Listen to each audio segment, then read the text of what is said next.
ठंड में तो सीजन ऑफ हो जाता है, अभी ये प्रॉब्लम हो जाएगी, अभी पहले वो वायरस आया था हम दुखी थे, अब वो हुआ, अब पति की ये प्रॉब्लम चल रही है, अभी चल रही है क्या होगा, हम जहाँ यहाँ तो किराया बहुत महंगा है, यहाँ तो खाना बहुत महंगा, वो आने वाले काल पर हंसती है। सुनो जी, तुम मत डरो, परमेश्वर ने कहा तुम एक नहीं पर दो हो, मतलब कि कमाने वाली बात जब आएगी तो दो हो, वैसे तुम एक हो।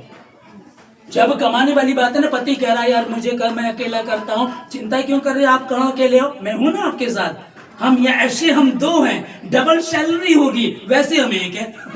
कितनी चतुराई है यार प्रभु में।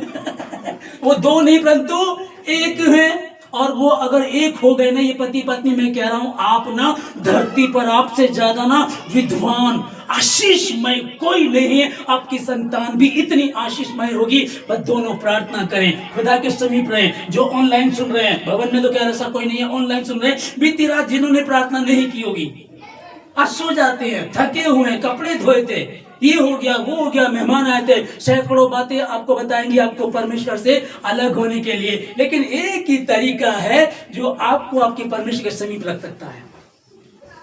हालेलुया। वो दो नहीं परंतु एक है। और जब कमरे में बात चल रही है, आप अकेला क्यों समझते अपने आप को, हैं?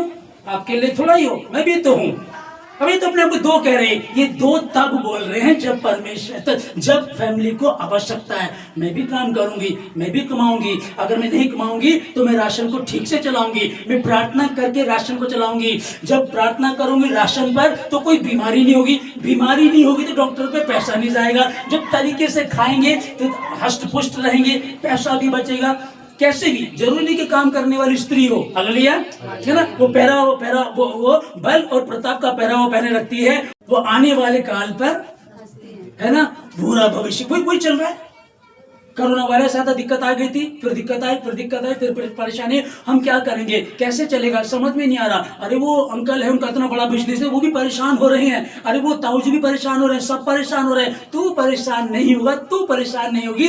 क्या लिखा है, वो आने वाले काल पर हंसती है।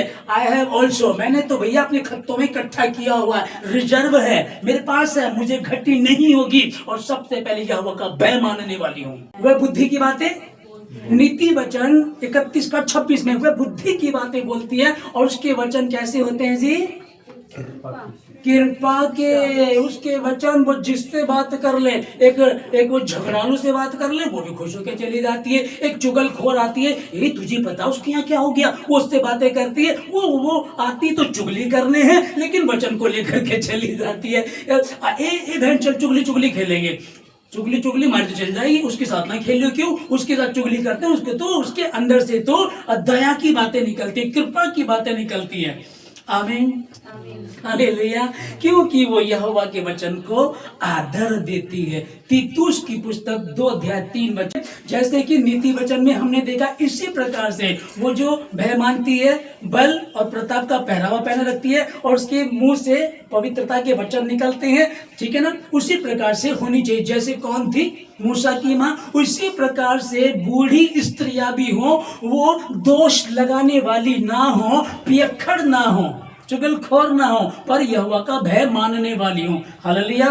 परमेश्वर आप लोगों को बहुत बहुत आशीष दे, और हैप्पी वीमेंस डे। परमेश्वर आपको इस दिन में आशीष दे, और इस वचन से आपको 30 नहीं, 60 नहीं, 100 गुना आशीष मिली होगी, क्योंकि ये वचन परमेश्वर का है। जो दुनिया में मनाया जा रहा है वो ठीक है, मनाया जा रहा। अच्छा, एक दुख की बात एक और है कि शायद मैंने बताया कि जो ईरान में एक स्कूल के ऊपर बम गिरा है, उस स्कूल में 180 जो बच्चियां हैं, लड़कियां, वो मर गई, ठीक है ना। अब यहाँ हम कहें कि वो तो दुश्मन है, अब हम बाइबल में है वो हमारा कोई दुश्मन नहीं है। हम सबके लिए प्रार्थना करें, और हम प्रार्थना करें कहे कि शांति की। अब 180 बच्चे मर गए हैं, उनके परिवार में तो वुमेन्स डे का कोई मतलब नहीं बनता है। कौन वुमेन्स डे बनाएगा? आज हमारी बच्ची मर गई हैं, कुछ तो ईमानदार होंगी तो खुदा को कहेंगी कोई बात नहीं, यहाँ नहीं तो ऊपर तेरी गोद में है। और अगर वो प्रभु मूर्ख स्त्रियां होंगी तो वो क्या कहेंगी, तो कहेगा खुदा तूने तो हमसे हमारी बेटियों को ले लिया। 180 बच्चियां, वुमेन्स डे कहेगा उनका, वुमेन्स डे विचारों का। और ऐसे बहुत से परिवार होंगे। हालेलुया। तो आप भाग्यशाली हैं क्योंकि आप परमेश्वर की शरण में हैं और खुदावंद ने अपने स्वर्गदूतों को तुम्हारे निमित्त आज्ञा दी है। और ध्यान में रखिएगा कि बाइबल की बातें बाइबल तक ही नहीं है।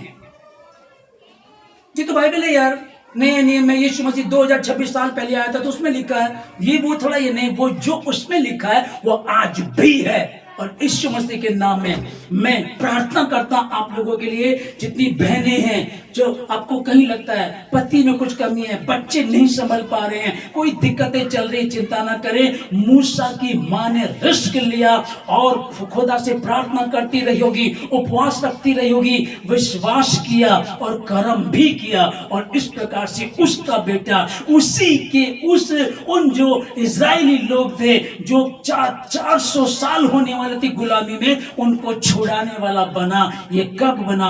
एक मां ने, एक वुमेन ने, एक औरत ने जब रिस्क लिया। सबके मरते होंगे, मेरा नहीं मरेगा। सब फेंक देते होंगे, मैं नहीं फेंकूंगी। सब पटक देते होंगे अपने बच्चों को, मैं नहीं पटकूंगी। सब पहले दिन दे देते होंगे, मैं तो संभालूंगी।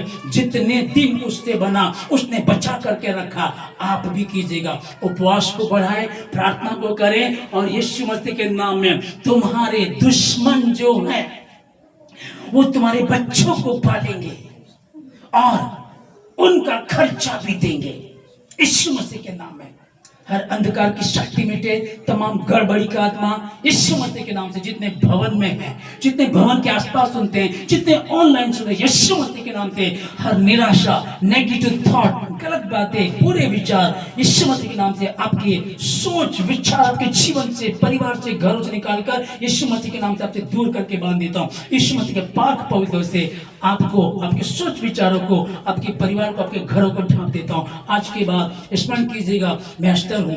आपके घर में बेटी है, बेटी को जन्म दिया, वो एस्तर है, वो दबोरा है, वो मरियम है, एलिशिबा है, वो परमेश्वर की बेटी है, वो खुदावंद ने दी है। और वो यदि परमेश्वर उनके साथ है तो वो सम्मानित करता है, वो आशीषित करता है, वो आपको बढ़ाएगा। अपनी कीमत को कम मत आंकिएगा, कम मत आंकिएगा। हाँ, ओवर कॉन्फिडेंस कुछ लड़कियों को, औरतों को हो जाता है, वैसा मत कीजिएगा। परमेश्वर की अधीनता में रहें, परमेश्वर के साथ चले, तब प्रभु अपने स्वर्गदूतों को तेरे निमित्त आज्ञा देगा और तुम्हें संभालेगा।